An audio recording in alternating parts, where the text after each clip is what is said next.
Hello guys, welcome back to another video. In this tutorial, I will show you how to add a black background to your videos in CapCut, quickly and easily. First, open the CapCut app on your phone and tap on New Project. Now, select a black screen image or black background clip that you have downloaded. Once it's added to the timeline, adjust its length by dragging the edges or duplicating it so it matches the duration of your video. Next, tap on Overlay and then select Add Overlay.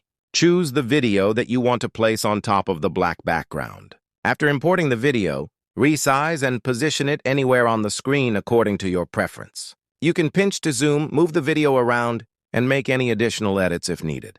The black background will now appear behind your video, giving it a clean and professional look. And that's it! That's how you can easily add a black background to your videos in CapCut.